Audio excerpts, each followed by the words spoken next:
ہم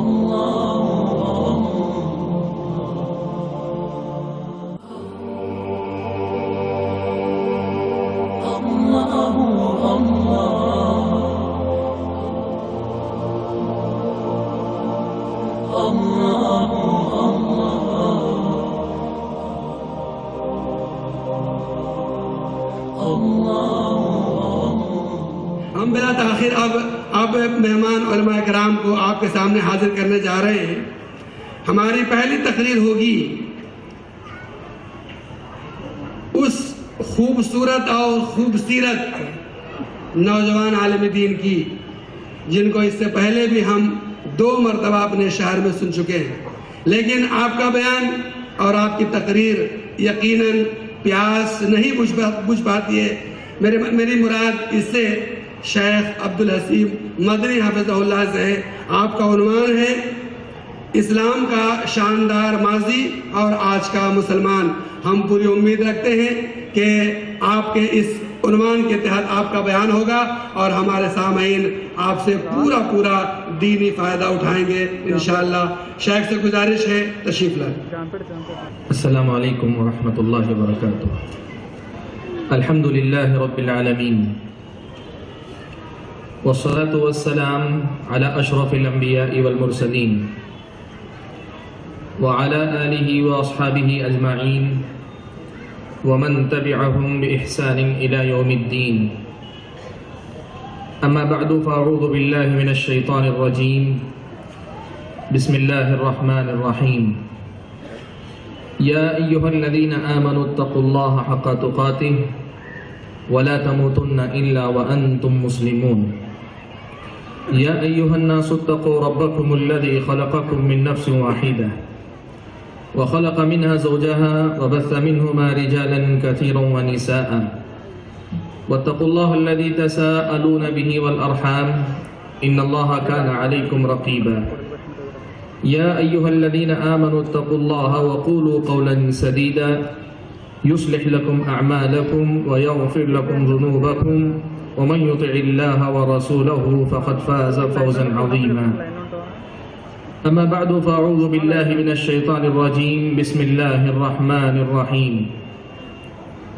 هو الذي أرسل رسوله بالهدى ودين الحق ليظهره على الدين كله وكفى بالله شهيدا. محترم المقام صدر جلسہ فضیلت الشیخ ڈاکٹر سعید احمد عمری مدنی حفظہ اللہ، اسٹیج پر تشریف فرما بڑے ہی محترم اور معزز علماء کرام اور ذمہ داران جماعت و جمعیت، میرے اپنے بزرگوں، نوجوان بھائیوں اور پردہ نشین ماؤں اور بہنوں، آپ کے اس شہر میں شہری جمعیت اہل حدیث کی جانب سے منعقد کردہ اس پروگرام میں مجھے اس عنوان پر گفتگو کرنے کے لیے کہا گیا ہے کہ اسلام کا روشن ماضی اور آج کا مسلمان۔ آپ بآسانی یہ بات سمجھ سکتے ہیں کہ میرے اپنے موضوع میں 2 حصے ہیں۔ ایک حصہ ہے کہ مسلمانوں کا ماضی کیسا تھا، کتنا شاندار تھا، کس کس حیثیت سے شاندار تھا۔ تاریخ ہمارے سامنے کیسے روشن واقعات پیش کرتی ہے، کیسی روشن مثالیں پیش کرتی ہے۔ مسلمانوں کا اپنا ماضی کتنا تابناک تھا، کتنا مثالی تھا، اسلامی تعلیمات کا کس قدر آئینہ دار تھا، ایک پہلو یہ ہے۔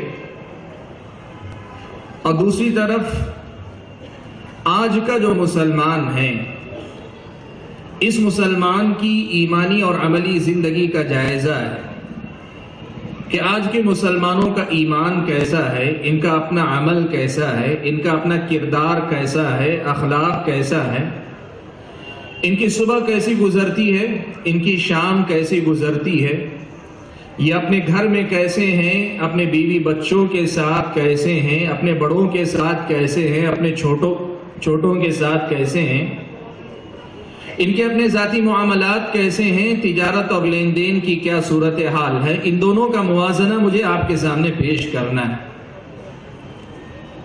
مقصد یہ ہے کہ اپنے ماضی کو یاد کر کے اپنے مستقبل کی اصلاح ہم کر سکیں۔ ہم اس حقیقت کو یاد کریں کہ قرآن مجید اللہ تبارک و تعالیٰ نے جو بھیجا تھا آج بھی وہی قرآن موجود ہے۔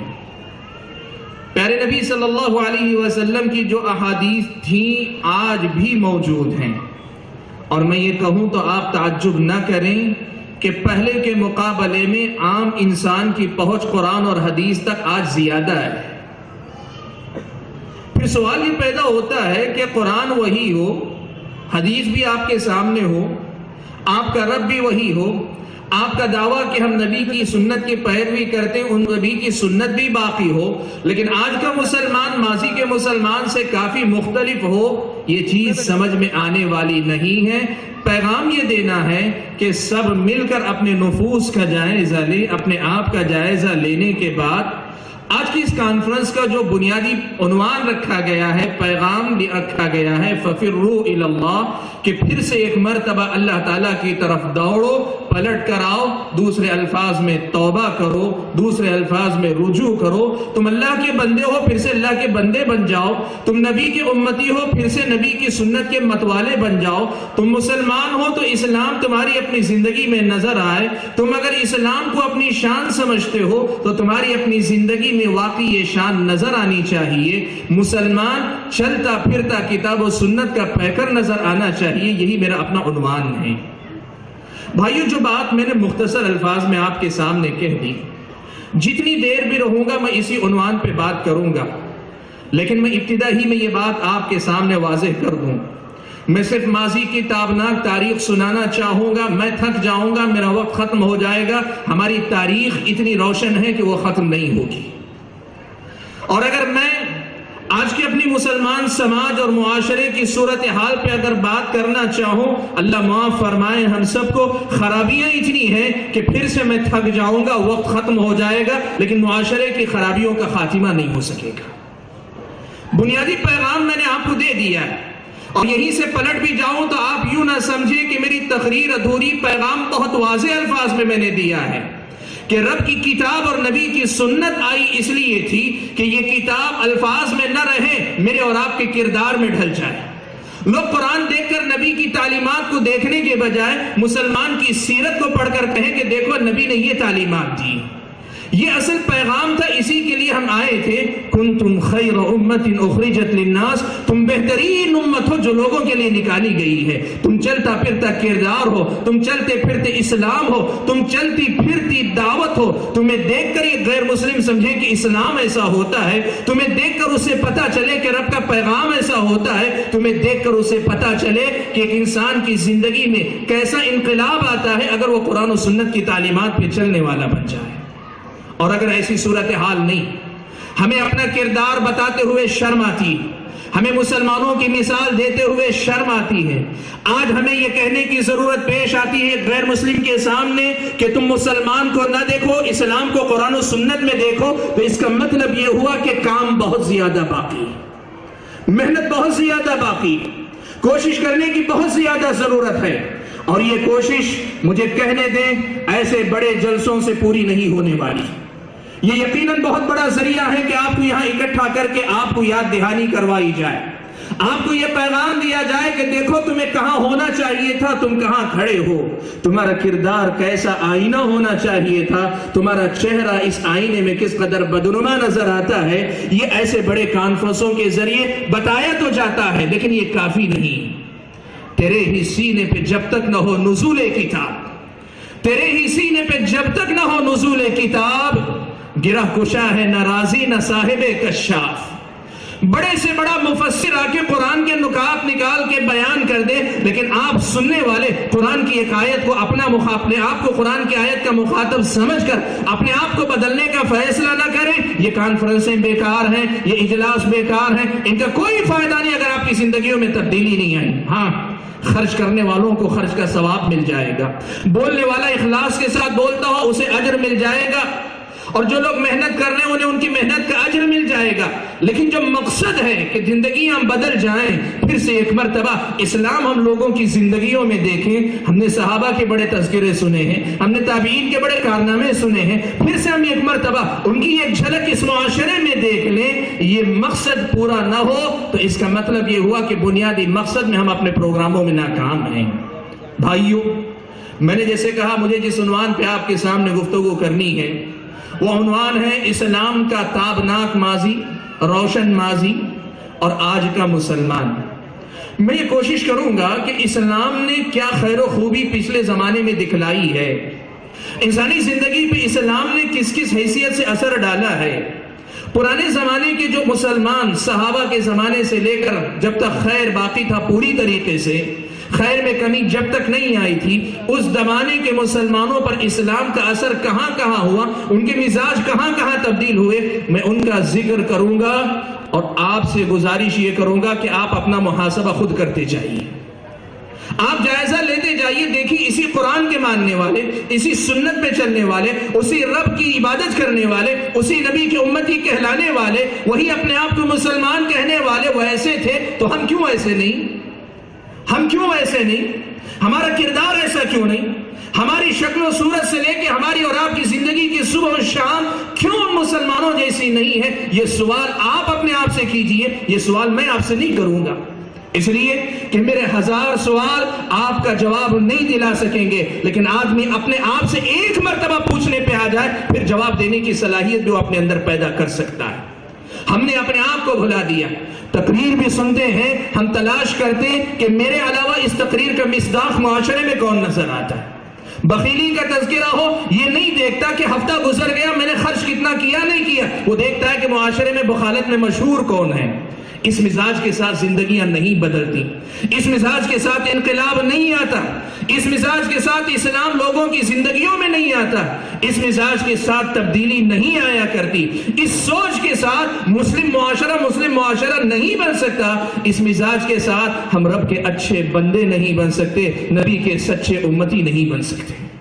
اسی لیے میں کوشش کروں گا ماضی کی روشن مثالوں کا تذکرہ کر کے صرف اشارے میں کچھ باتیں کہوں، باقی باتیں تو آپ معاشرے کی جانتے ہیں، اور بعض معاملات میں ہم سے زیادہ جانتے ہیں کہ لوگ مولانا اور مولوی کے سامنے کام حرکتیں کم کرتے ہیں، اپنے جیسے لوگوں کے سامنے زیادہ کھل کے آتے ہیں۔ آپ زیادہ بہتر سمجھتے ہیں کہ ان مثالوں کا کس پر چشمہ ہونا چاہیے، کون اس کا مصداق ہمارے معاشرے میں ہے۔ اگر آپ اپنے آپ کو پاتے ہیں، سب سے پہلے اپنے آپ کو بدلنے کی کوشش کیجیے۔ بھائیوں، اسلام نے لوگوں کے ماضی کو کیسے تابناک بنایا، یا امت کا جو ماضی تھا اسے کیسے تابناک بنایا، لوگوں کی زندگیاں کیسے سنواری۔ میں اپنی بات شروع کرتا ہوں زمانے جاہلیت کی بعض باتوں کے تذکرے سے۔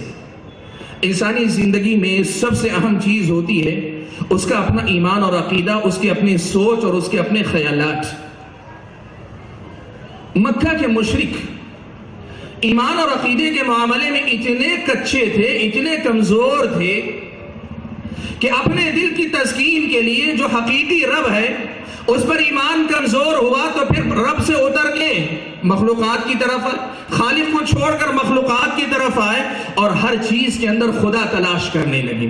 ہر بزرگ کے اندر انہیں خدا تک پہنچنے کا وسیلہ نظر آنے لگا، ہر نیک انسان کو وہ اللہ تعالیٰ تک قریب کرنے کا ذریعہ سمجھنے لگے۔ یہ مزاج مکہ کے مشرکوں کے اندر آیا۔ میں مثال دوں آپ کو، صحیح بخاری کی روایت ہے، ابو رجا عطاردی رضی اللہ تعالیٰ عنہ روایت فرماتے ہیں، وہ کہتے ہیں کہ زمانے جاہلیت میں ہمارا طریقہ یہ تھا کہ کوئی بھی خوبصورت پتھر ملتا، خوبصورت پتھر کی عبادت کرنا شروع کر دیتے، اور اگر اس پتھر کی عبادت کرتے کرتے کوئی اس سے ذرا خوبصورت پتھر ملتا، پہلے پتھر کو چھوڑ دیتے، دوسرے پتھر کی عبادت کرنے لگتے۔ اور مسلمانوں سنو مثالیں، اور آپ دیکھتے جاؤ کہ یہ مثالیں کیا آج ہمارے معاشرے میں نہیں ہیں۔ کہ ایک پتھر کی عبادت کرتے اور پھر اس سے خوبصورت ذرا پتھر ملتا، پرانا پتھر چھوٹ جاتا، نئے پتھر کو لے لیتے۔ ابو رجع عطاردی بیان کرتے ہیں صحیح بخاری کی روایت، کہتے ہیں کہ کبھی ایسا بھی ہوتا کہ بر وقت پتھر نہیں ملتا، اس لیے کہ صحرا کی زندگی ہے، ہمارا معاشرہ نہیں، صحرا میں بالو زیادہ ہوتی، کہتی ہے اگر پتھر نہیں ملتا تو طریقہ یہ ہوتا مٹی جمع کر لیتے، مٹی جمع کرنے کے بعد بکری کو لا کے بکری کا دودھ اس پہ دوہ دیتے، اور دونے کے بعد جب وہ مٹی پوری طرح جم جاتی اسی کا ہم طواف کر لیا کرتے تھے۔ جاہلیت کی یہ انتہا۔ بعض مورخین نے لکھا ہے کہ بعض مکہ کے مشرک ایسے بھی تھے کہ عبادت کے نام پر جو بھی ملا، جو اچھا لگا، جس کی عبادت کرنے کا من چاہا سب کرتے تھے۔